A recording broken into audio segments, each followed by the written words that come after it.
ইসরায়েলের cluster warhead যুক্ত ক্ষেপণাস্ত্র দিয়ে হামলা চালিয়েছে ইরান। অপারেশন টু প্রমিস 4-এর নতুন এক হামলায় ব্যবহৃত হয় শক্তিশালী মারণাস্ত্রটি, যা আকাশে কয়েক খণ্ডে বিভক্ত হয়ে আঘাত এনেছে বিভিন্ন স্থানে।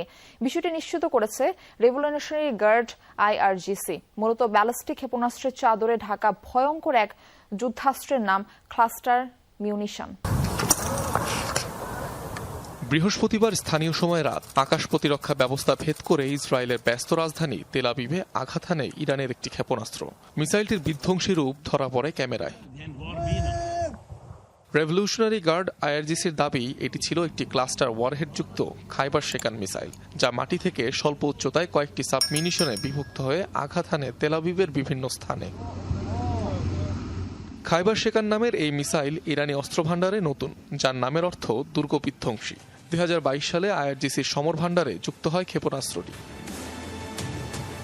এ ধরনের ক্ষেপণাস্ত্রের খোলস বা ক্যানিস্টারের মধ্যে রাখা হয় ছোট ছোট অনেক বোমা। গুচ্ছ আকারে রাখা হয় বিধায় এর নাম ক্লাস্টার বোমা। আকৃতি বা সক্ষমতা ভেদে এক একটি মিসাইলের সাথে 20টির মতো ছোট বোমা বা বিস্ফোরক থাকে, যা সাবমিউনিশন নামে পরিচিত।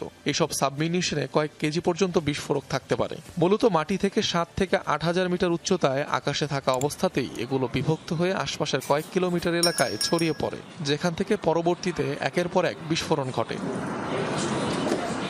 ক্লাস্টার ওয়ারহেডে থাকা এসব গুচ্ছবোমা অনেকদিন মাটিতে সক্রিয় এবং অবিস্ফোরিত অবস্থায় থাকতে পারে, অর্থাৎ এক ধরনের জীবন্ত মাইন হিসাবেও বিবেচনা করা যেতে পারে এটিকে। কনভেনশন অন ক্লাস্টার মিউনিশন নামে একটি আন্তর্জাতিক চুক্তি হয় 2008 সালে। নিষিদ্ধ করা হয় ক্লাস্টার বোমার সংরক্ষণ, পরিবহন ও ব্যবহার। 100-রও বেশি দেশ তাতে সই করে। অবশ্য চুক্তিবদ্ধ হয়নি যুক্তরাষ্ট্র, ইসরায়েল কিংবা ইরান।